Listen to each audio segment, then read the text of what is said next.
Good afternoon, my name is Izosimov and I welcome you to OneRetail Conf, an event by the M.Video-Eldorado group. It is about innovation and technology in the retail of the future. Today I want to talk about how, on the one hand, our traditional retail business is changing radically, and on the other hand I want to ask whether its fundamentals are changing so much. When the famous and mighty McKinsey were asked in the early 90s if they saw the potential for massive growth in mobile, their answer was not likely, because there are already a lot of phones on the planet, wired phones, and the new technologies are likely to be in demand. It was the same with Beeline. When Beeline, as the first Russian company to list on the New York Stock Exchange in '96, showed the boldest, most cosmic scenario of mobile penetration in Russia. The figure was 30%. Now we know that everyone has a mobile phone, or even 2, 3, 4, 5 devices. Why these examples? What we are now seeing in the retail market with the advent of online trading, especially in marketplaces, is very similar to the situation with the development of mobile connections in the late 90s. It is my deep conviction that we underestimate the scale of the changes. So far, it looks like explosive growth of online commerce, but this is only in Moscow, in St. Pete, a little bit in regions, and the share of online commerce is relatively small. But this is the beginning of a tectonic shift in people's habits. I think there are not many people who will argue with the fact that in the future the lion's share of our purchases will be made online. It's just a matter of time. Why then are we still talking about physical retail today? To answer that question, let's talk about service. After all, retail is first and foremost service. Yes, of course, trade is like some kind of blood system that has to deliver goods in the remotest points, and the efficiency of its logistical components is very crucial. This is exactly what marketplaces are betting on, building an increasingly efficient supply chain, promising the fastest possible cheap delivery, and also constantly cutting prices down. But let's think about why Amazon has been so successful. Yes, of course, there are traditional effects: scale, incredibly low prices, costs, convenience of buying online, convenience of shipping. It's all true. But I think they, like all successful e-com players, have another trump card. I'll start from afar. When I started my career in business, one of the most popular books was In Research of Perfection, where famous Tom Peters and Robert Waterman tried to answer the question, what makes a company perfect? A lot of copies were broken about the book, but the story of how the idea of the book came about is very interesting. The authors, after a meeting with clients, arrived at the hotel where they had stayed before, but quite a long time ago. They came without prior booking, and to their amazement, the receptionist greeted them by name and showed them to the exact rooms they stayed in the last time. Don't forget, this was in the 1980s. They were shocked. How was this possible? The answer turned out to be very simple. Their names were on their suitcases, and the hotel had installed a rare CRM system even then, which prompted the room numbers where they had stayed before. So what looked like magic was just a product of observation and technology. If you think about it, most examples of great service, at least for me, will have to do in one way or another with how well the company was able to understand what I want, execute it, and then repeat over and over again. That's probably the quintessence of great service. If you go back to e-com players, their main trump card is not logistics. Their biggest trump card is that with big data and technology, they are learning to understand better and better what their customers want, often even before customers realize it themselves. So what does it mean for us? Okay, e-com players have two trumps: big data and super efficient logistics. And what trumps do we have? Delivering goods and providing choice at a low price isn't retail-only mission. Retail is also about the fun of the selection process itself, the discussion of finding solutions to a problem, and the joy of solving it. These emotions are our chance, provided we can make all other elements as good as e-coms. Our biggest trump card is that we can connect two words into one. We can merge virtual and physical words into that proverbial metaverse that so many are talking about now, especially Zuckerberg. Yes, e-com players have big data, but our 1.2 billion visits a year is also huge. We just need to learn how to use it just as efficiently. Yes, they have giant, highly automated warehouses, but our most sought-after product is already lying close to the customer. And we have something they don't have, live communication. However, no one wants bad communication, and good communication is very hard to do. That's where our OneRetail technology should help us. Let's think about why people come to our stores. I think there are three main reasons. The first is a quick purchase. I need something now, I go and buy it. This category, however, will disappear quite quickly, as the speed of delivery is now a key competitive factor for all players, and very soon it will be the most natural response. If you need it fast, go online and order it. The second reason, I need to see, touch, smell, cuddle, look at the color, feel the thing, how it lies in my hand, how it looks next to the TV, and so on. This is where our competitors find it difficult to get close to us. Our shelves and our corners, which provide an opportunity for physical contact with the product, will remain important elements in the process of buying expensive electronics for a long time to come. The third reason, I need advice, because it is difficult to evaluate the price-quality ratio, additional options to choose between similar models and different brands. Now, when the speed of release of new products is increasing, when their moral life is several times shorter than their physical one, how can I make a choice? And here is the opportunity to talk to an expert, discuss problems of varying complexity, and find appropriate solutions, sharing with him or her the psychological responsibility of an expensive purchase. This is where we have an advantage over e-coms for some time yet. So, we have the physical contact and the opportunity for personal communication. But how to make our communication was productive and of high quality. A traditional problem of communication between a salesperson and a customer in the store is usually that the salesperson doesn't know who is in front of him and why he came. If it's a super experienced salesperson, he or she can quickly and efficiently uncover the person, understand the problem, and help to find a solution. If it's an almost gut-level salesperson, he will also understand what's going on around that problem and can start a new conversation or expand an old one to include new products or even entire groups of products. But what if the salesperson knew before the conversation even began who was in front of them and why they were there? Isn't that the first very challenging element of great service? Approximately 85% of customers in the tech and electronics marketplace start their selection process online and use stores in the decision-making process. The remaining 15% are either pure online or solely stores. But every year, there are more and more multi-channel customers, and the conclusion is obvious. If customers feel comfortable communicating with us both online and in-store, then we need to be there and there at the same time. Ideally, we should do it in such a way that our customers don't have to tell again and again who they are and why they came to us. The idea of multi-channel is not new, but it's very difficult to implement. Many traditional retailers understand the importance of this trend and are looking for ways to approach it. Interestingly enough, on the other side of the coin, many online players are now looking to continue their development online, realizing that the merging of the two words will give a whole new quality of growth. For example, Alibaba globally introduced a similar concept a couple of years ago, calling it New Retail, and buying control in one of the largest grocery retailers in China, Sunart. Amazon bought Whole Foods, experimenting with both the Amazon Go format and the opening of large physical stores selling top-rated items. JD.com has bought Chinese consumer electronics retailer 5-Star and investment in several other players. It looks like we may well see a future where omni-channels becomes a natural form of retail. In any case, enhancing physical retail with new technology solutions that link it with online sales as a whole is something we believe and we are developing. And we named our product OneRetail, hence the conference. Our goal with this development is that OneRetail, our customer, regardless of his physical location, will have 24/7 access to all the company's services from a smartphone. And any communication with us should be effortless.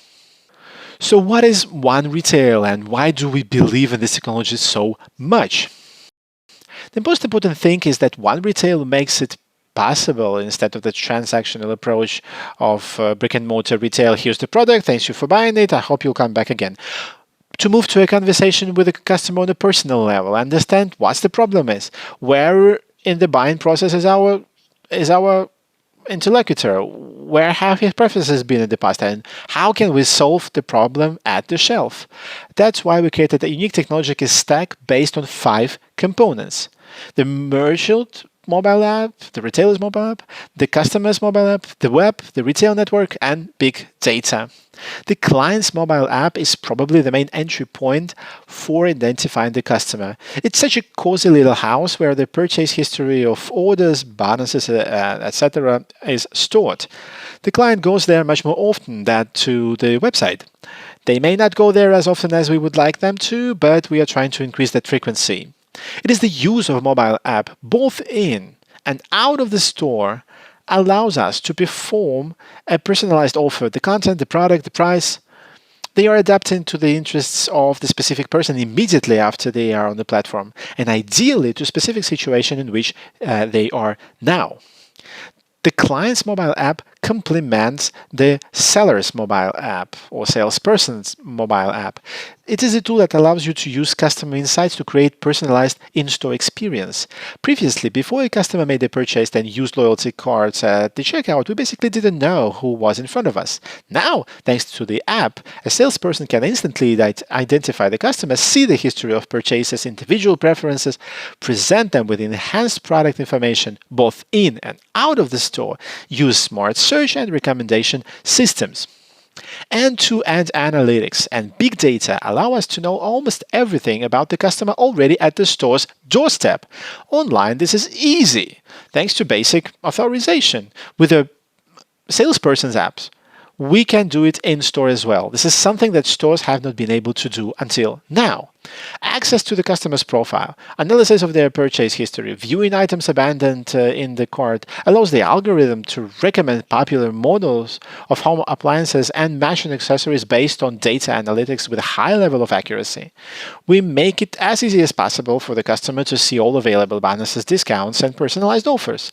At the same time, the customer app does not duplicate the website but enhances the retail shopping experience. Right at the shelf, the customer can scan a QR code, get full information about the product, study the reviews, and use the personally generated price to pay for and pick up the purchase. Thanks to OneRetail, we can provide in-depth analysis of both marketing and product metrics by building cross-platform analytics. As a result, not only we see audience migration within our platforms, but we also get the ability to change literally in real time all of our marketing offerings. Sellers mobilization quote unquote, also allows us to significantly push the boundaries of the store. The store can come home on its own through a video consultation service, where through a chat with an expert video chat, you can get a consultation and see the model you need, compare options, and through integration with the merchant's app to remotely form your cart, either in your personal account or on the website or directly in the app. With this approach, we shift our stake from the number of contacts to their quality. We have conventionally divided potential buyers into 3 categories, which can be represented as a diagram with concentric circles of different sizes.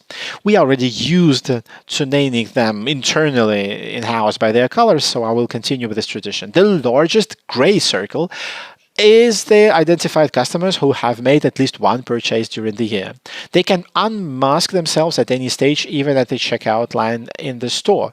This is our minimum contact that gives us the initial, most basic understanding of the customer and allows us to develop data analytics tools. Right now, we have about 19 million.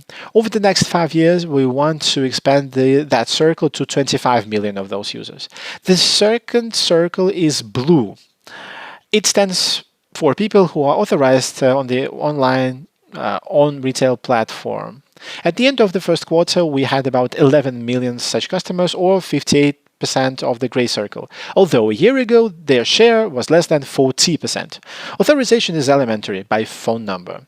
At this level, we already understand more what people are interested in, whether they are thinking about buying, and what kind of personalized offers we may do for them. In the next 3 years, we aim to double the number of such customers. Finally, the central circle is red. It is all about the customers who use their smartphone as the main tool of communication with us and go all the way from selection to purchase, no matter where, in their smartphone. They are our technologically promoters, our ambassadors, who feel comfortable with the latest solutions and who allow us to improve our products. To be successful in the omni world, we have to be as good as our online counterparts. And we have to be able to create our technological product just like them, responding to market challenges with new technological solutions. This is probably one of the biggest changes we have to go through. According to digital assessment experts from McKinsey, the average digital maturity index of technology companies today is at 80-90 points. In Amazon, for instance, it's 85. And traditional retail has an index of 50 to 60. This is where we were earlier this year. The group's goal is to raise our digital maturity index to 75-77 points. That level should bring us as close to technology companies as possible. But digital maturity has another aspect: use of data. It's not enough to be a data-driven company. We have to become a data-led company. When you are data-driven, the IT system waits for your request and in response offers solutions. If you are a data-led company, the digital platform is able to proactively offer you different operational steps. All this is unthinkable without having a strong core expertise, collecting and processing huge data sets. We already use big data to plan the assortment on the shelves in stores in both Magadan and Kaliningrad, taking into account local specifics of demand and other things. The same is true of our pricing and promotional mix across categories and geographies. The most important thing, however, is that we build self-learning models. Our models, if we do it right, should get smarter and smarter, and consecutively our results should get better and better. When your business is 10 to 15% dependent on technology and online operations, you have relatively low requirements for speed and reliability. But when it is already 80%, the requirements change radically. And this problem cannot be solved through simply increasing the server fleet or moving them to more reliable data centers, although that is a part of the exercise. We need both to fundamentally rework the entire architecture of our IT platform and to switch to entirely new, easily scalable technological solutions. We are now completing the transition to a new infrastructure based on Yandex Cloud. First, we are moving all processes related to data analytics and machine learning, and soon we will move all the products to the cloud, which will make them available to other retailers as well. As I have already mentioned, modern retail has to solve its problem with the help of technology. As an example of finding technological solutions and challenges in stores, in addition to OneRetail, we have created a chatbot which covers now about 30% of topics entirely, handling 17% of our customers' calls to the contact center. We create heat maps of stores and use a dedicated bot to notify salespeople about queues and lonely customers, and so on and so forth. This kind of technological search is becoming a natural part of our DNA. In conclusion, what should be the answer to today's challenge for a traditional retailer? What is that life-saving life hack? The essence of our approach is to adapt to the radical change in customer experience that we are seeing. To not only survive, but also win, it is vital for us to erase the line between the digital and physical worlds, making the customer's interaction with us exactly the same in these two worlds. The client should not have to think about which channel they are now communicating with us, nor should they have to make any extra efforts to solve their problems. It should be very simple and clear to deal with us. Most importantly, regardless of where and how we talk to our client, we should always know who is in front of us and how we can help. Without this, there cannot be a modern retail company. Thank you. Good day, everybody, and welcome to our chat. And I think it promises to be very interesting. My vis-a-vis today is Brian McBride, who is a very well-known expert actually in development of both online and offline retail, who is currently a chairman of Trainline. But before that, Brian was leading and developing Amazon in the UK, and was a chairman of ASOS, which is one of the strongest fashion retail companies, online retail companies in the UK. Welcome, Brian. Good morning. Delighted to see you. Great to have you with us. And today, let's dive in. The discussion, of course, with somebody who is coming from online native world, right? And the e-com native world is always quite exciting when you talk about what's the role of the physical stores. And somebody coined the phrase in the Valley a few years ago that technology beats retail any day, any time. And at the same time, lately, there are more and more discussions that the giants of e-com like Amazon, Ali, JD, they all buying physical retail. They all somehow venturing into that territory. And this is a bit puzzling. So can you help us to see what exactly are they trying to do? What I would say is that if you look at the proportion of Amazon sales that come from physical stores, whether it's Whole Foods or the pop-up stores, or they're running an electronic store in the UK of their 50 most popular items. I think these are almost marketing plays rather than retail plays. I think it's a point of presence. It's to see if it changes a customer's behaviour in any way. I don't think it indicates a sudden shift in the strategy of the big online guys. I think that it's in their DNA to be almost a pure play. And it's not about stores and size of stores. I think the real opportunity for those who are not very big online today is the amount of data you can capture and how you can use it to give your customer, an even better experience. And I think that's what the online guys have done so well today. If I look at markets like the UK and the USA and the Western markets, no matter how good the stores are, no matter how great the shop window is, no matter how well trained the staff are, they just know very little about their customers. They've got loyalty cards and loyalty schemes, but they really do not have the intimate knowledge of the customer that the big online player like an ASOS or a Boohoo or an Amazon has got. If you think about when I was at ASOS, we knew everything about our customer. We knew their age, we knew their dress size, we knew the colour of their hair, we knew what colours they did buy and what colours they wouldn't buy. And that was a very permission-based relationship, which allowed us to make relevant recommendations to them. How can somebody on a mobile phone choose one of 200,000 SKUs and know what the best thing to look at is?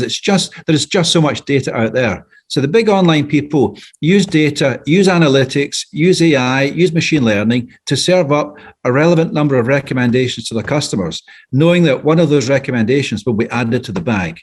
The offline players, the bricks and mortar stores, don't really seem to use data in the same way. And I think it's the use of data and the knowledge of the customer that is the main advantage they have. I always remember the phrase, Jeff Bezos hired me to run the UK for Amazon. And in our interview, he put me through a long interview. But one of the things he said, and he said it in most meetings I was in, is start with the customer and work backwards. Everything in your business has to be to do with making the customer's experience better, to make their life easier, better, or cheaper. And that was the mantra, start with the customer and work backwards. And I think it's a great starting point for anyone in retail today. All right, but if we take this as a departing point, start with the customer.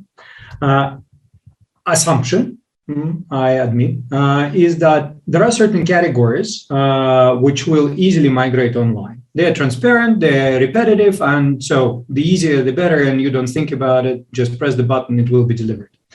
But there are more involved purchases, and which require additional effort. And for example, in Russia, 3/4 of our customers, they start online, but they go offline and they press the buttons and they hug the fridge and they smell it.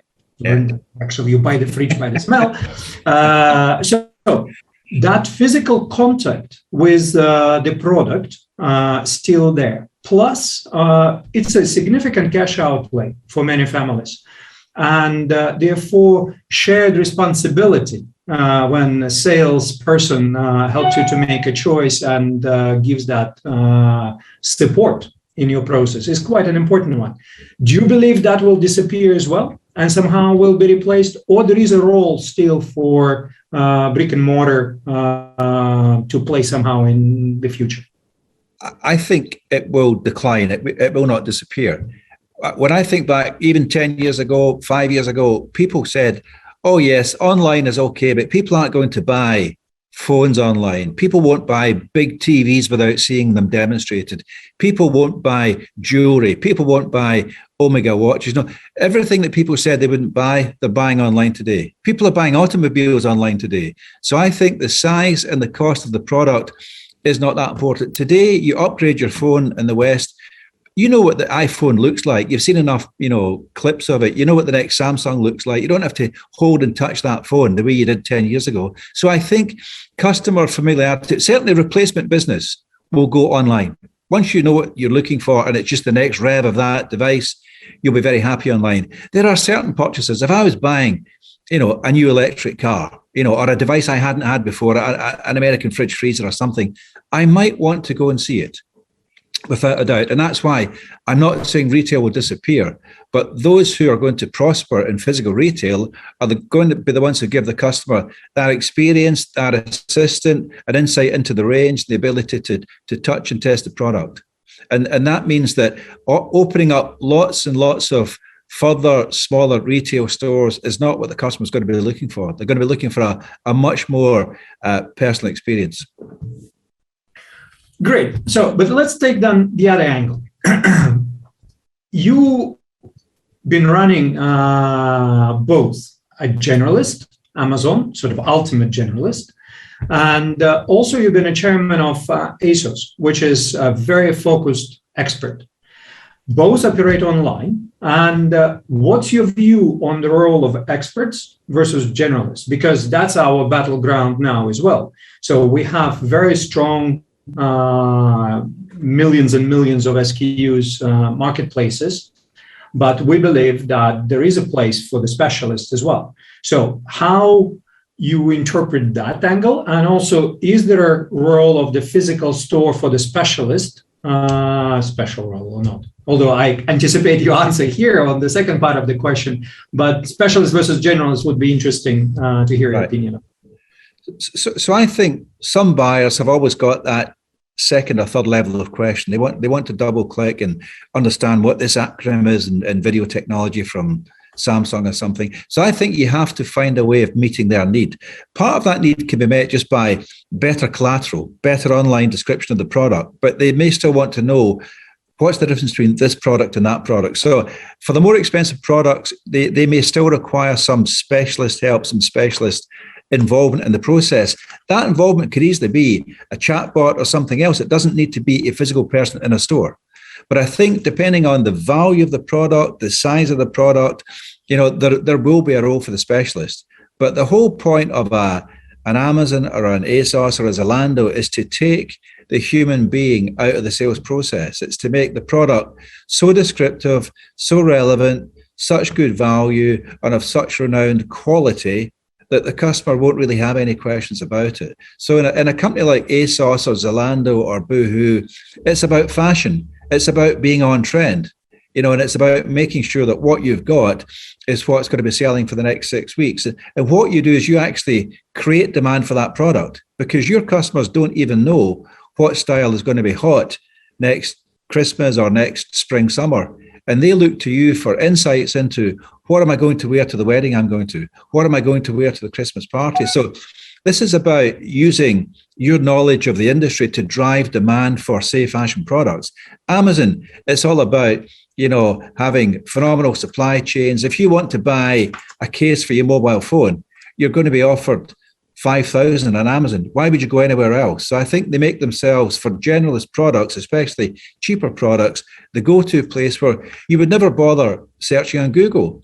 Most of Amazon sales start with somebody who searches within the Amazon ecosystem. They don't search in a general purpose search engine. That's true, but on the other hand, I mean, it's a famous statement that there are 250,000 black dresses on Amazon and nobody buys them on Amazon, and people go and buy them on Yes. experts. Yes. So is there kind of way a retailer who is an expert deepen its expertise and deliver it in a more powerful way? And therefore, my next question will be that if we're talking about retail tech and we invest, here I not entirely agree with you. I still believe that maybe emotionally that there is a room for human touch and human contact, should be a good one, but it is there. But bar that, I mean, what would be the retail tech directions you think we should look for and invest our money in? I think it's all going to be around data and the use of data. And it's getting back to my point about it's using that data to understand and serve the customer better. So when I think about what you need, every business throws off data about the customer. When you see what the customer has moused over, what they liked, what they didn't like, they added it to the basket, but they didn't check out. If you follow that journey, you will see what the friction is that stopped the customer buying your product. And if you're online, especially if you have an online offering as well as if you're omni-channel, say, you are acquiring lots and lots of data. And I think that if I think about ASOS again, 26 million customers, 150,000 SKUs, trying to find the patterns within that giant spreadsheet is impossible for a human brain or a pair of human eyes. So you use data to distill this down to a small number of recommendations. We always say that I don't necessarily think that the machines will take over, but a human working with the machine is always going to outperform a human working without the machine. And I use the example of brain scans. We have trained machine learning to go through a bunch of scans, and it will pick out, where there's a hemorrhage or where there's a need for intervention, much better than the human eye. However, the machine is not going to perform the surgery. You still present the surgeon or the consultant with 10 scans about somebody who says, here's somebody who's got a problem with the brain. And the surgeon, knowing that person, having interviewed them, will then decide on the course of action. So I think it's about utilizing humans and the machines to provide a better outcome. So I think retail tech should all be about amassing the data that you're already throwing off from your customer today and doing something with it, really turning it into a data science driven engine and distilling it down to things that make a difference to the customer. It's either understanding trends in why is it that return rates are higher in Italy versus Germany versus Spain? Is it cultural? Is there something about the size of people in these countries? So there is so much data about so many aspects of your business that to me, it's all about data. And, there's lots of buzz and everyone's talking about AI and data scientists. There are not enough of these people to go around at the moment. But I say to every company, start using the data, start iterating, bring in some smart maths graduates, stats graduates. Russia is a great economy for delivering, educated, scientific people. So you should be able to harness, that power in the way that we're trying to do over here. So I think don't worry about trying to, determine where's the next rev of quantum computing going. It's really about, how am I going to process data? And today there are so many off-the-shelf tools and third parties that will let you do it, using Amazon or Microsoft's cloud, using Adobe's searching capability and report generating capability. You don't have to write programs yourself. You just have to go to somebody who's good at doing it. All right. But I mean, that was actually my next question, that you compete essentially with the tech companies, e-com companies, they're technology companies first and foremost. And only after that comes efficient logistics and so on. Do we have to become technology company as well? Or we have to find some sort of a middle ground here? And is there a chance for non-technology company in retail to withstand the pressure of the pure tech companies? Yeah, I think so. I don't think we all need to turn ourselves into technology companies, but we need to have a technology DNA. We need to understand technology. We need to understand how to apply it. The example I would use is that think about Amazon's web services. AWS has become the principal business in Amazon. When I was at Amazon, we, like every retailer, we had to expand our capability for the 3 or 4 weeks of Christmas. And so you bring in more computing capability, more warehousing capability, more staff. And then after Christmas, you're left with 48 weeks worth of capacity that you don't need. So somebody bright in Amazon said, what do we do with all of this tech capacity? Let's see if we can, rent some of it out to small programmers, companies who want to offload some cycle, some processing, some storage. And that's where the cloud came from in Amazon. So it was almost an inversion of how do we use the excess capacity that retail has made us buy.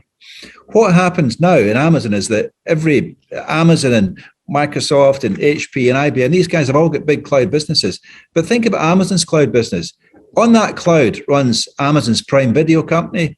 On that same cloud runs Netflix. So Netflix, one of the biggest competitors of Amazon, uses Amazon's cloud because it is the cheapest unit cost of computing out there. And it trusts Amazon enough that Amazon is not going to go into its data and see all of its customers. It wouldn't do that. So I do think that you have to compete with the big guys, but don't be afraid to use some of their technology too. I would always say to a retailer, run your own physical stores, have your own website, but also dabble and use eBay, use the Amazon marketplace, learn all about these different routes to the customer. Very interesting advice, because I mean, it's also kind of, we're debating it now, whether it's an existential threat or not, to go and sell on marketplaces. So in other words, I mean, why doesn't Best Buy sell on Amazon and standing there like a rock in the middle of Amazon Sea? Why Fnac managed to build actually a very powerful business and withstand the pressure from marketplaces. So, I mean, in the end, we see the opportunities, and I totally concur that actually ability to work with the data and know your customer as deep as possible and leverage that data and leverage the technology to help you to make suggestions and understand the needs of the customer and how to resolve it is clearly our core golden opportunity, which we need to capitalize on. My last question is, what are the risks we should watch for? And so I'm saying, embrace what you might think is your competitor, embrace some of these marketplaces, but, don't bet the farm on it. Be ready to pull out if it doesn't go your way, and treat it as an experiment, and it's also about relationships. I actually think, and I'm biased because I spent 7 years working there, but Amazon and these companies have got you can trust them in certain ways. At the end of the day, when we were starting the marketplace, the small camera sellers didn't trust Amazon. They thought that Amazon would just undercut them in price. But in fact, the way the business model worked, Amazon made as much money from selling a third-party camera as it did from selling its own. Because when you sell marketplace items at Amazon, you have no need for warehouses, you have no need for inventory risk. And so it's a very different business model. So I think if you think about using some of the capabilities your competitors have got, like marketplaces, like clouds, go into it with your eyes open, but go into it wanting to make it work. And I just think there is no one single avenue to the customer going forward. You're going to have to be on 4 or 5 different physical or virtual streets. All right. Brian, thank you so much. It was extremely interesting and helpful, and I hope our audience enjoyed our chat as well. And if you don't mind, we'll come back to you for more advice, actually. Great. Alexander, thank you very much, and best of luck to you and to your customers and partners. Thank you all. Thank you. Hello, everyone. Welcome to our conference. My name is Dagmara Ivanova, Managing Director of OneRetail. And today I will try to tell you, in simple terms, what OneRetail is all about. You are now holding a smartphone in your hands, right? I'm pretty sure that most of you do. Let us remember what applications you have on it. You probably have Vkontakte, maybe Yandex Taxi, maybe a banking app. I hope you've got the M.Video app or the Eldorado app. Now let's think about how an app is different from a physical store. You probably already have some ideas. The main difference is that the app is absolutely useless and uninteresting for you if you are not logged in. Since we are talking about OneRetail, I want to say that OneRetail is when we do not have a single unlocked client, regardless of where he or she is, in the application or in the physical store. And that's the simplest and most straightforward definition of OneRetail. And in order for OneRetail to be efficient, we do several important things. The first is the retailer's mobile app. It's actually the gateway to digital advice in the physical store. The second important thing is the customer's mobile app. It's the customer's digital experience and actually being with us regardless of where the customer is him or herself. He can be on the road, he can be at work, he can be sitting on his couch at home, or he can be in our physical store. There is a third interesting entity, and it's something that we've had quite recently. It's the personal price. It's a tool that forms the habit of the client accessing the smartphone, the app, all the time when he is, for example, near the physical shelf of our store. Because by hovering over the price tag on their app, the client sees an individual price. There is also an interesting thing called OneRetail Order. This is actually our bridge between offline and online. And lastly, but probably most importantly, there's a vast array of back systems that make it easy to use all those front systems that I talked about earlier. But it probably makes sense to give some kind of example here. Let's take personalized price. If you go into our app, you'll see that it's very easy to use. The price is easy to understand, you only need to press one button to use it. But in reality, there is a tremendous amount of monthly work behind it. There are dozens of customer interviews, terabytes of information processed. It's a large number of pilots, tests. It's the work of product teams and operations departments. And it's only thanks to this that it's possible for a customer to use their personalized application with just one push of a button. If you've been listening to me carefully, you now understand why we are so obsessed with check-ins, or in other words, logins, for example, in the retailer's app. If you have still some questions, let me explain a bit more. If the client doesn't log in to our application, he will not see his personal price, so the purchase won't be as pleasant for him. Secondly, he will not leave his digital footprint in our systems, and this means that we will not see the connection between this purchase and his previous history. We will not understand how to make him a better suggestion next time. Thirdly, we won't be able to contact that customer and continue the conversation with him or her about the products he or she was chosen. But most importantly, if the customer does not make the check-in, this purchase for him becomes no different from the usual purchase in any other network. So what does OneRetail give us and give our vendors? OneRetail gives us high-frequency, loyal customers who have an average ticket much higher than the average customer. And our dear vendors, our suppliers, by creating OneRetail with us and participating in it, get the unique opportunity to actually be the LTV creators of their exact customers you need. Well, I've told you a lot of spoilers already. Now you want to know the details. They will be in my colleagues' presentations. You just have to wait for them. And I want to wish you a great conference and thank you. Welcome to OneRetail Conf Studio. My name is Dmitry Marykin, and today with Oleg Rogozhin we are going to do a cool unpacking of the OneRetail theme. And we will start with the clients, with the most important thing. How many clients are ready for OneRetail? In short, very many. 73% of Russian consumers in the household appliances and electronics segment are already choosing the hybrid method of selecting and purchasing goods. 73% of consumers, and this figure is constantly growing, are already ready for OneRetail.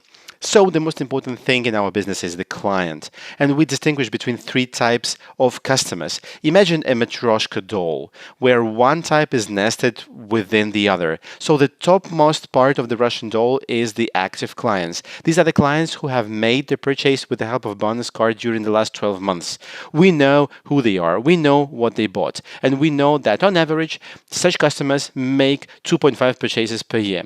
Next, we open up our Matryoshka and the next type of customer emerges. These are OneRetail customers, and these customers take advantage of the OneRetail capabilities on a minimal basis, which is the merchant or customer mobile app and the website. They are making more purchases per year because of the small part of OneRetail that they've become familiar with. On average, they buy 3.1 purchases per year. And finally, continuing to open the Russian doll. The third type of customer is the core of OneRetail customers. These customers have taken advantage of OneRetail, taken advantage of the most seamless and best way to choose and buy.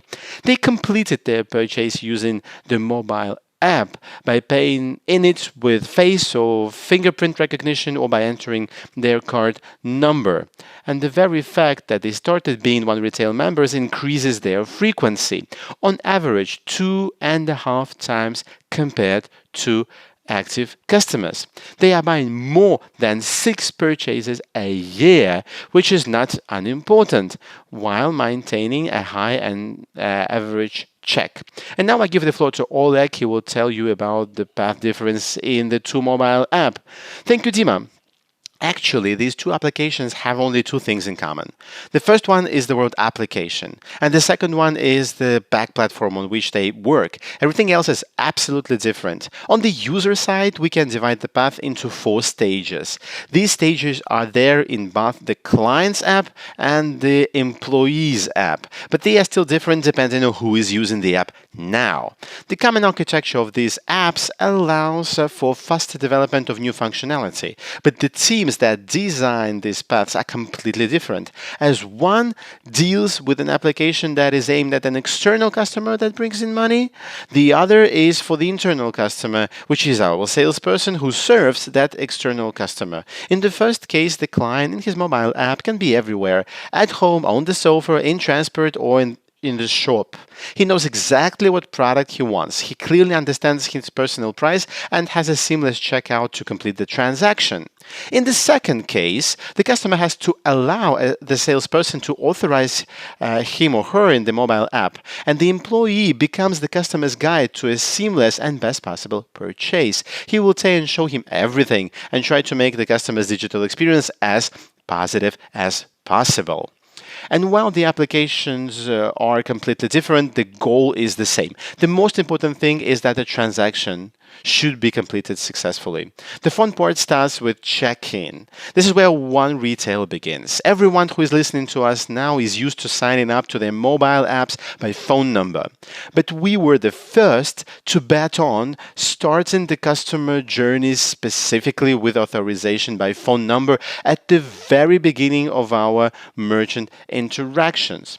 And we didn't go wrong. The average ticket of a customer authorized by a salesperson is 25% higher. And every third person who enters the M.Video store is authorized by our employee, which means he/she has access to the feature of his/her personal account with our employee as his/her sales assistant. And one of those opportunities that our customer authorization gives to the salesperson is to get a personal recommendation of the products that the customer really needs. And we've got that data through previous check-ins in different channels, in the mobile app, on the website, or from the merchant. So we understand what the client was looking for or maybe buying at an earlier stages. And often there is a situation where, well, imagine you come into the store. You want to, let's say, change your smartphone. What comes to your mind? What do you need for it? Well, a glass, a case, maybe some insurance. But with the vendor's mobile app, our customer is able to get a recommendation for, as strange as it sounds, coffee pots or a printer cartridge, for example. It seems strange sounding, but he bought them earlier, and those are the consumables he needs. And that data comes from big data. Or another recommendation that OneRetail can make along with a salesperson's mobile app. It's a recommendation of Big Brother products. Imagine there are hundreds of thousands of SKUs in our stores right now. And how to make sense of it all? Huge number of models, huge number of specifications. How to choose the best, how to sell. And here is the salesperson mobile app comes to the rescue. It gives a recommendation of all the brothers based on tech specs while maintaining a comparable price, perhaps a little more.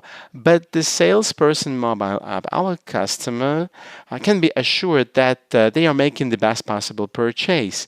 And the best part is that this magic, the recommendation of neighboring goods within the same group of goods, happens precisely because of the big data, precisely because of the algorithm. No one sits in MS Excel and ties one product to another in order to offer them. Now we have talked to you about personal recommendations related to the product. And what about the price? Oleg, over to you. And we've thought about it. We launched a unique product called Personal Price. The main thing about Personal Price is that we show the client the final price he will pay, take into account his personal discount, take into account all the bonuses which are currently available to him. This is the most important online, where we all have the opportunity to compare prices of the product we are interested in at once in all stores. It is important to know that we calculate the client's personal discount based on their individual track record, based on their purchase history and frequency of interaction with the brand. In fact, we have made a tool that allows us to flexibly influence the unit economy, manage customer behavior, and enable flexible pricing for our vendors. OneRetail's personal pricing mechanism was innovative. The first solutions were very poorly received by customers from both the external customer and the salesperson side. We did dozens of studies to find the very option, the gold standard if you like, of how it should be as understandable as possible for the entire audience. From the very beginning, we laid out the functionality for transferring OneRetail order from the salesperson mobile app to the client's one, taking this very personal price into account. And during our field research, we got carried away completely with the task of finding out exactly what my personal price for this or that product was. Believe me, it is very exciting. But the figures speak for themselves. Immediately after the launch of the personalized price on the mobile app, conversion rose by half, and the share of the mobile app in the structure of online sales increased to 32%. I would like to point out that in July, when personal price was launched only in the mobile app and not on the website, at some point, mobile app revenue equalized and even slightly exceeded website revenue. Now, personalized price has been launched on all customer fronts, and the major challenges till the end of this year we see in operationalizing this tool across all channels of promotion and our audience engagement. By Q3 22, we plan to infuse personal price with additional mechanisms such as open promo codes, trigger mechanics, and so on. Also, in the plans for 2022, we plan to completely transfer the calculation of the personal price to machine learning algorithm. The question arises, if the salesperson does everything in his or her mobile app, then why does the client's mobile app need to be in the store? Here I would like to tell you about a killer feature which is currently in development, and very soon we will be releasing it in production. It's purchase at the shelf. The main feature is the possibility to purchase goods directly from the shelf without going to the cash register, goods issue area. You just copy the code, QR code, take the goods, pay, and leave. You don't need to visit neither the cash register nor the goods issue area. The second story is the ability to call a salesperson if you need advice. You have to agree, in an area of more than 2,000 square meters, it is not of an insignificant profit. If we talk about how it works now, OneRetail payment can be made on the client's mobile app. This is a new payment method that we are actively promoting, and it is not available in 490 stores. Imagine the situation. The salesperson and the client agree on a deal. Salesperson collects the entire order in his app and immediately throws it in the client's mobile app. where the client has the opportunity in private, again, to check all the details of the order, compare whether the bonus funds were applied and what is the final price. After that, he has the opportunity to pay for the goods right here, right now. And if the product is on the shelf, he can simply pick it up and leave. No additional movements are required. What is important is that this is a payment in the client's mobile app, which means that he has become the core of OneRetail, the customer in red, from whom we will receive an increased frequency of purchases in the future. I would like to note that we constantly check this fact with cohort analysis, and it is confirmed. The question arises, how many of these payments are made on a weekly basis, let's say? We make more than 45,000 OneRetail payments every week, on which almost 70% are new customers who have had no digital experience with our brand. What if a customer isn't ready to pay right now? What if the salesperson is letting him or her go from the store? That would seem to be a missed conversion. In a typical situation, when you just walk into a store and the salesperson advises you on a product you're interested in, you go home and you can't remember what the product was called. Okay, if the name of the product has some iconic words in it, AirPods, Galaxy, etc., that's okay. But what if it's a washing machine that consists of a set of letters and numbers? In this case, the customer is likely to continue searching for this model on the internet, and then we are guaranteed to lose him. How do we solve this problem? We do it with the help of OneRetail order. The salesperson generates a OneRetail order and sends it to the customer's mobile app. Already at home in private, after discussing everything with his family, the customer can pay for this order directly from the mobile app. He doesn't need to go online and look for this product. Even if he does, we all remember about the personal price, which gives a unique offer to our client. We handle these OneRetail orders the same way we handle abandoned charts. We catch up with the customer with push notifications, with personalized mailings and other online marketing tools. It's important to say that this is borne out by the numbers. 1 in 3 online retail cards is redeemed. Oleg has just told us what in our future the contact between our salesperson and our client will end with.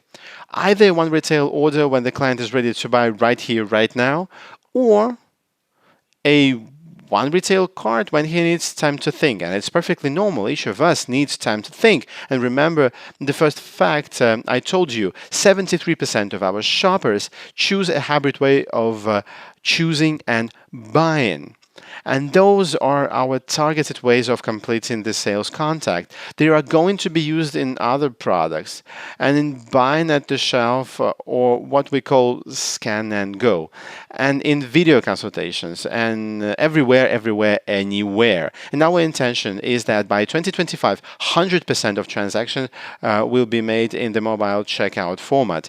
That is with payment in the mobile app. So, you and I have unpacked the OneRetail topic pretty quickly, looked under the hood.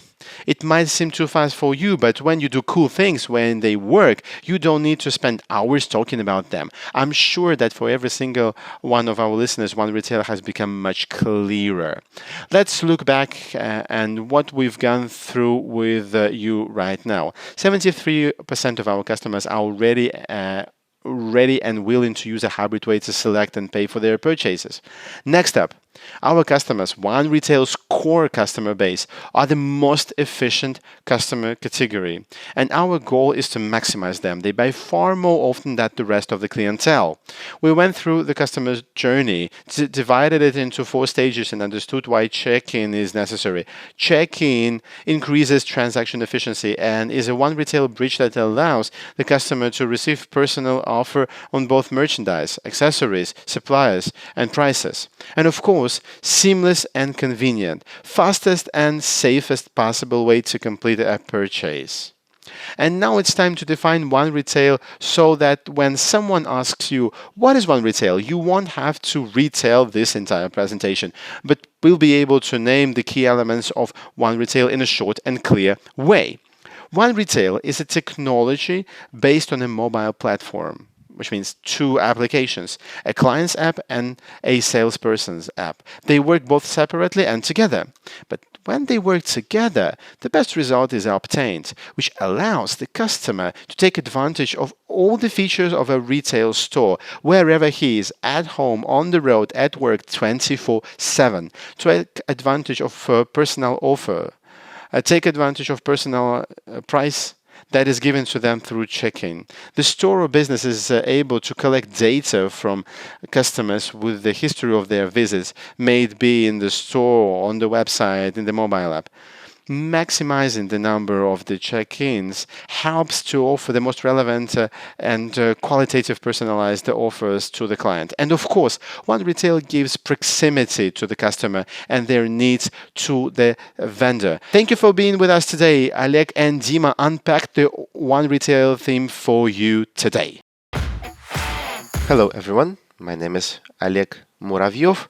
I am the Commercial Director of M.Video-Eldorado Group, and today I'm going to talk to you about OneRetail. But you have probably heard a lot from us about OneRetail over the last few days, months, and even years. And today, I'd like to take a look at this great platform from a slightly different perspective. But first, let's touch on how we see it in terms of our traditional standard approach.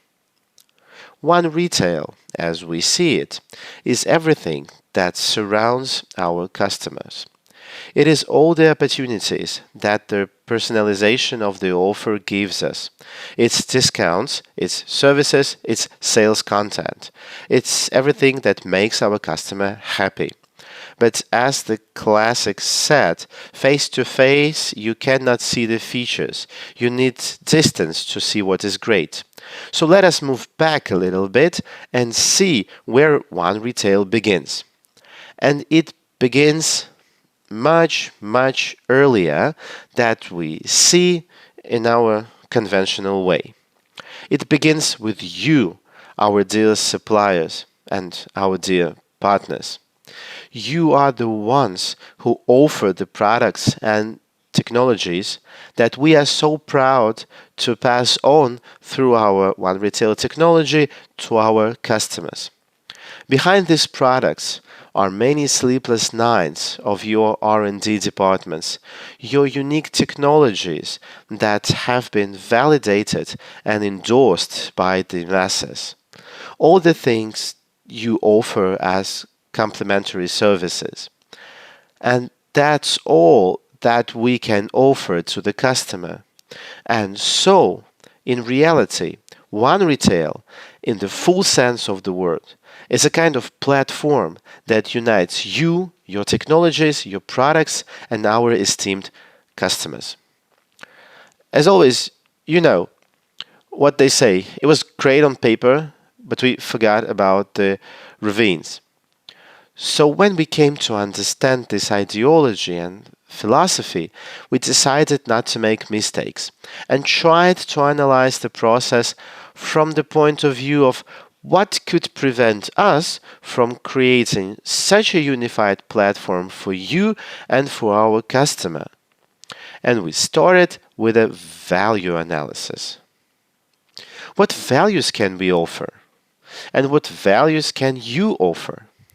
And we realized that in that loop, if even one minimal piece gets, let's say, executed not as efficiently as you and I had envisioned, the entire chain breaks down. So we went deeper and created what we call a pain map.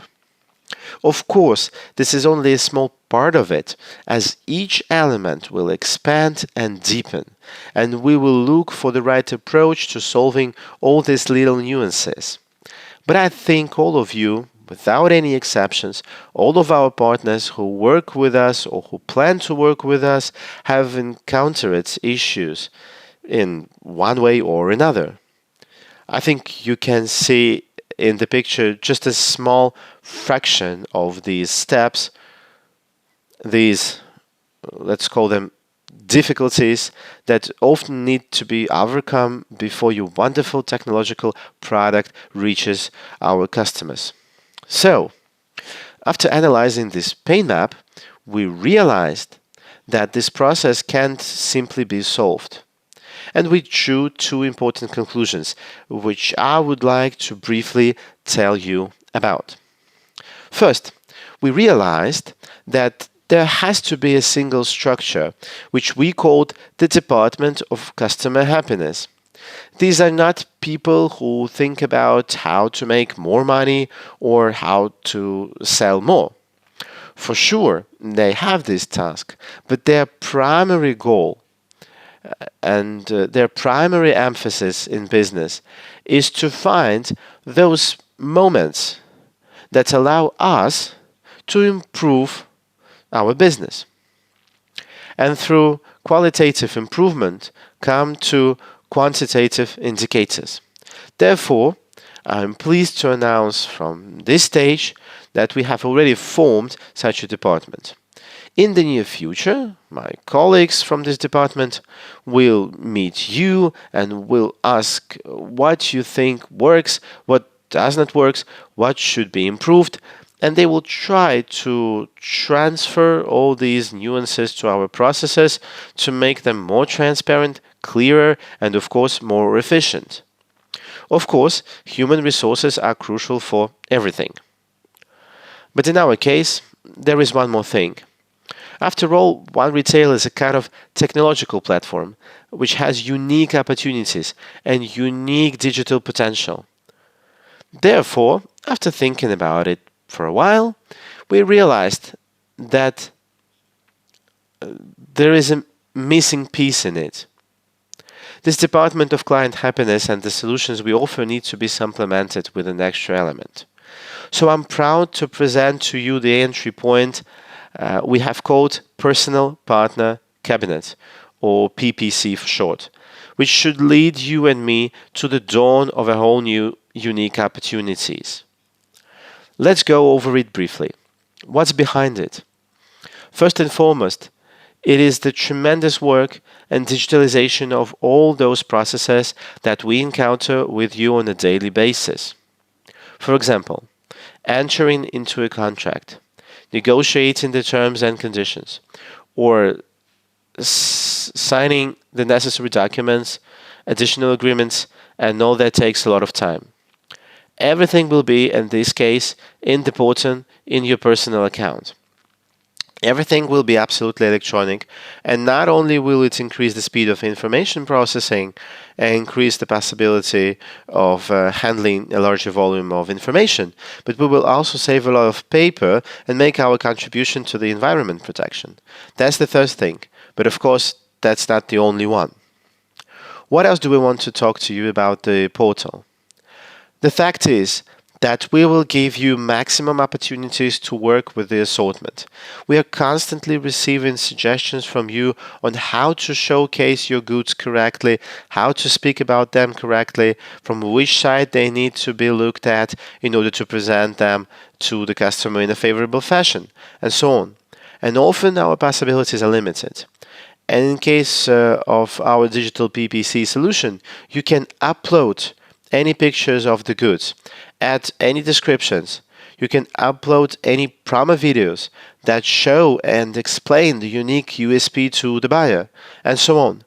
Anything related to content enrichment will be available. And another point. This is a fairly unique point for us that we also want to open up to you through this personal account. This is the ability to manage the product range through product matrices, including management of the service level. In other words, you will be able to determine, of course, together with our category managers, what level of product availability would be preferable for a particular model, what kind of distribution you want to see. You will be able, and we will be able to monitor and set all of this, and this information will go through all of our internal systems and translate into specific results in the form of product availability at the points where we have indicated, including the ability not only to show the product itself in individual points, but also to work with this product on the so-called tail. That is to work with this product in the form of a 3P assortment. It will be possible to implement in a personal account. Of course, we have distributed the goods, we have called them correctly, we have signed contracts, but what else should there be? Of course, there has to be, first of all, planning in order to provide the necessary volumes. That, given our scale and your information needs, of course, we understand that joint planning has to be at the highest level possible, so that there is enough product for everyone, and it is where it is to be. So there's going to be a collaborative planning function or shared planning function that's going to be implemented. And the second point I would mention here is the function of joint promotional planning. You will be able to set the type of promo for those goods that you consider most effective for that product and give some alternative suggestions if you need to highlight that. Moreover, in perspective of this product development, we would like to offer more analytics, which will show how this or that promo would be efficient for advancement of this or that goods category. But of course, this is not all. These are just some of the points I'm highlighting. And one of the highlights is definitely the access to OneRetail response in the retail segment. This is the ability to directly address our multi-million audience. That is, our portal will be integrated with the OneRetail module that our salespersons in retail work with. And among other things, that will be available on the website. Everything we do with you can be personalized and instantly shown to people. As one of the gurus of our electronic marketplace used to say, and one more thing, for sure, it is analytics. This is what allows us to make our business much more qualitative and efficient. We suppose that all our actions, which will be taken on this portal, will be supported by a high level of high-quality analytics, and not only concerning our, let's say, basic partnership relations. We also plan to issue analytical reviews about the market. If there is a demand for it, we will possibly make analytical reports, and we will possibly perform certain analysis upon request. But the most important thing is that all this will be automated. It will be all inside. It will be accessible, and you will be able to use all this to make correct, weighted, and commercially effective decisions. The bottom line is, we expect our portal, which will be a bright addition to our OneRetail model in retail, to bring us to the customer and form the expectations that the customer really deserves.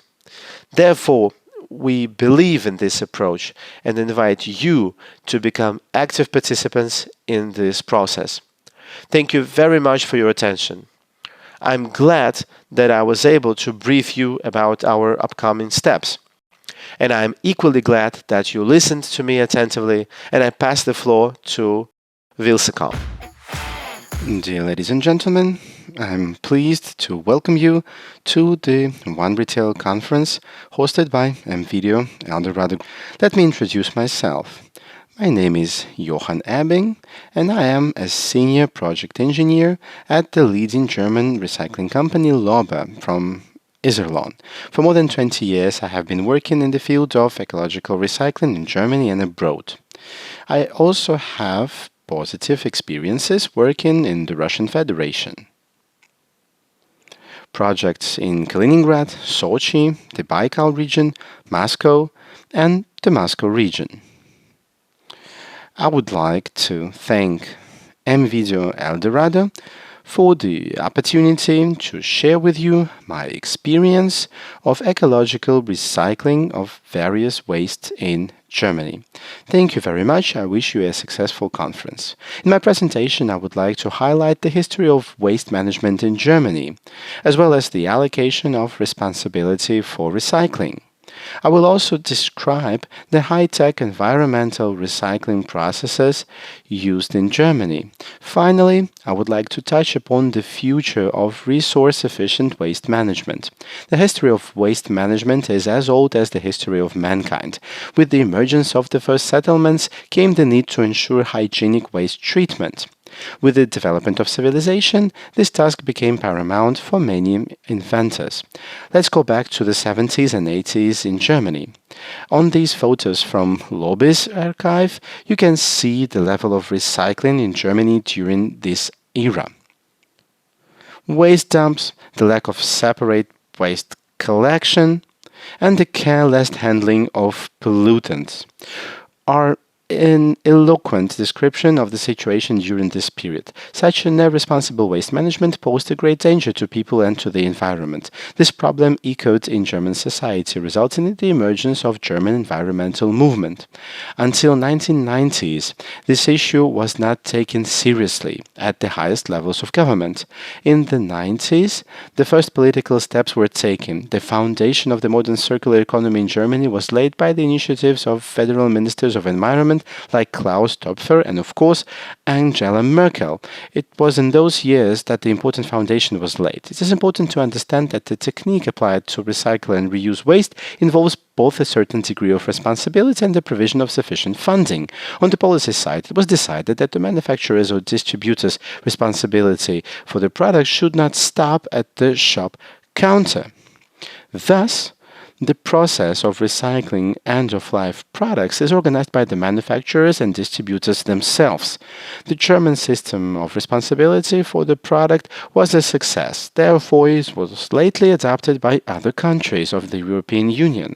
As packaging is the first and most environmentally significant part of household waste, the responsibility for its collection and recycling was entrusted to manufacturers and distributors. However, it has not led to manufacturers such as Nestle or large retailers such as Aldi becoming waste management companies. In order to organize waste collection and recycling under the umbrella of retailers and manufacturers, so-called dual systems have been established. Under such dual systems, recycling is outsourced to private companies such as Lobbe, where I work. The dual systems themselves are financed by the fees they receive from manufacturers and retailers. The introduction of product liability has led to a number of changes. First, packaging has become lighter and more recyclable. And for such greener packaging, manufacturers need to pay lower fees to dual systems. Secondly, the successful system of responsibility for product has been extended to include other products such as electrical appliances and batteries. Separate dual systems were created for those materials, and these systems are still in operation today. By regulating responsibility and providing sufficient financial resources, high-tech recycling systems were subsequently developed.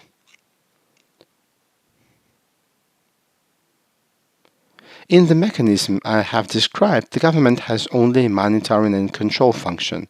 It determines the requirements for recycling and controls their implementation. It can be, for example, waste recycling quotas. In the following slides, I would like to demonstrate the work of high-tech recycling plants. As I mentioned above, the system on manufacturers' responsibility started with packaging recycling in the mid-1990s. A prerequisite for high-quality recycling of packaging, especially of different types of plastics, is separate collection. For this purpose, containers for packaging materials were installed in each municipality. The installation was led and financed by the dual systems. The collection and transportation to the sorting plants is provided by the companies authorized by the dual systems. The collected packaging is recycled in sorting plants. During this process, they are sorted into plastic categories. This is the only way to ensure high-quality ecological recycling. The sorting is financed by dual systems and is subject to annual audits by independent experts. For instance, compliance with recycling quotas is controlled. The main technology in the packaging sorting process is the recognition and rejection of the different types of material. Optical Automatic sorters with near-infrared technology are responsible for this process. Thus, packaging materials placed on the conveyor belt are illuminated with infrared light, and the machine analyzes the reflected light. If a given material, such as PET bottles, is detected, compressed air from nozzles pushes them away. When large quantities of package are to be sorted, such mechanisms work very quickly, faster than the human eye.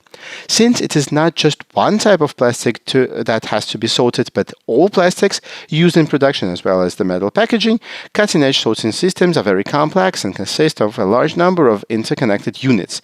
I would like to present you the sorting system from Lobbe in Izosimov, which I was directly involved in developing.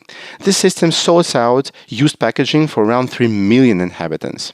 In order to understand how technically complex and multifunctional this sorting mechanism is, I would like to demonstrate the film. Please have a look at the screen.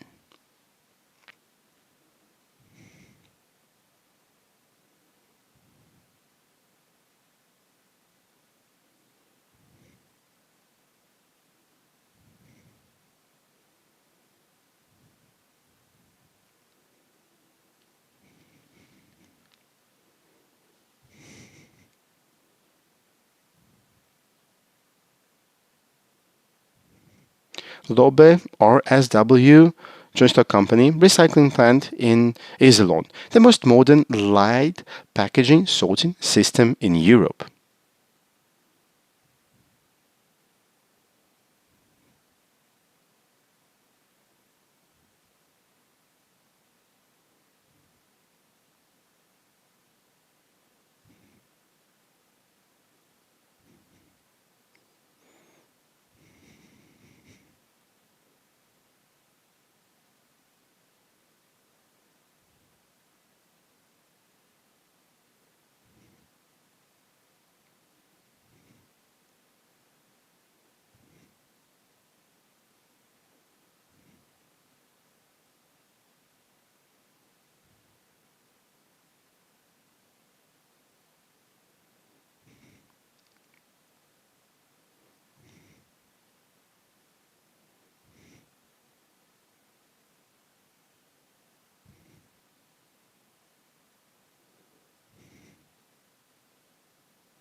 They average 390 tons, polyethylene 9 tons, polypropylene 23 tons, PET 6 tons, polystyrene 4 tons, aluminium 12 tons, tin 41 tons, foil 37 tons, paper 19 tons, beverage cartons 24 tons, mixed plastic 101 tons, EBS semi-finished products 91 tons, miscellaneous 23 tons.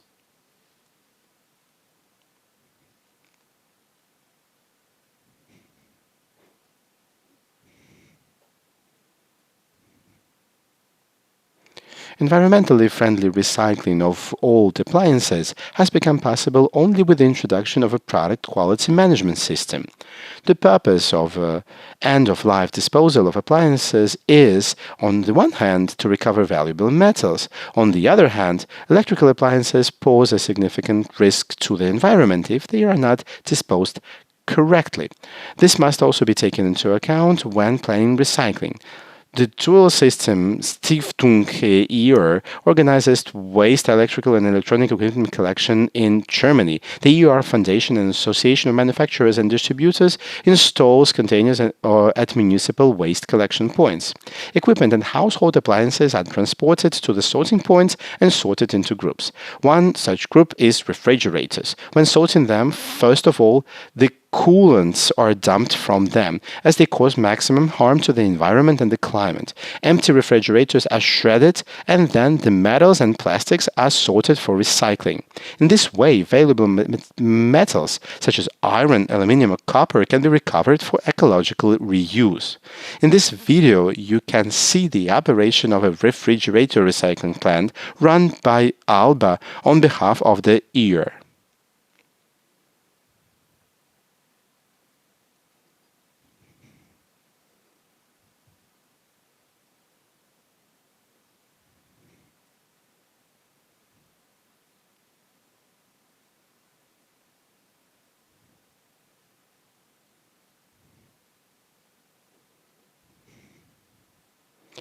Take old electrical and household appliances to public waste disposal services or to shops free of charge.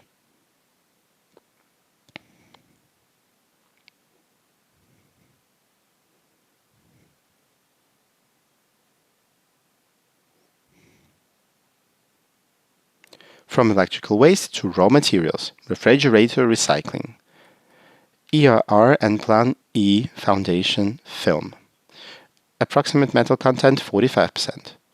Approximate plastic content 20%.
Chlorofluorocarbons.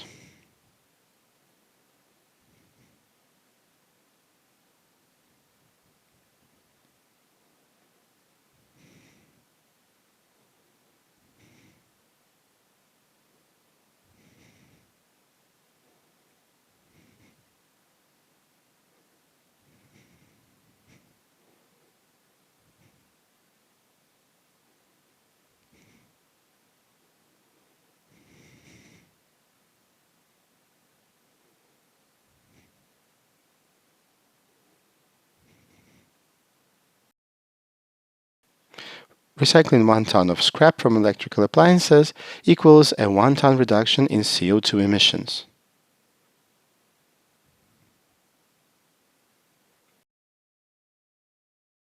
Iron, aluminium, plastic.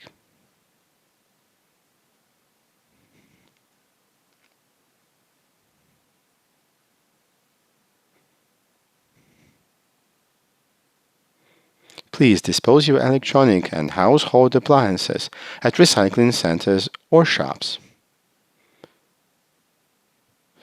EAR and Plan E Foundation film.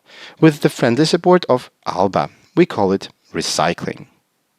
However, for us recyclers, this is only an intermediate step. Nature has no waste. Everything is recyclable and reusable. We, humanity, must take this as a model and close the cycle of consumption. This is the only way we can provide tomorrow's resources, and at the same time do something to protect the climate. After all, every saved ton of primary resources significantly reduces climate change in CO2 emissions. As an example of a fully closed cycle, I would like to mention our plastic recycling plant in Schwerin. Here, a multi-stage cleaning process is used to produce secondary pellets from packaging waste. Those pellets are as good as those of new plastics made from crude oil. These pellets can be recycled, and the final products will not look or smell like garbage. You can see some of them on this slide. For example, recycling bins or foil.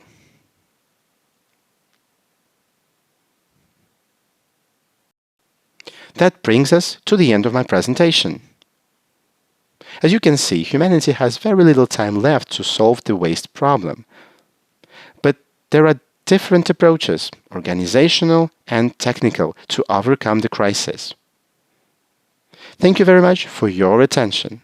I wish you a successful conference and informative presentations with M.Video-Eldorado. Dear ladies and gentlemen, this concludes my presentation. Thank you for your interest.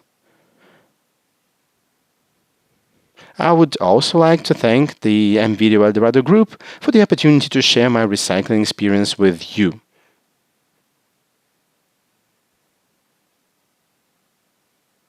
Thank you very much and good luck with the conference.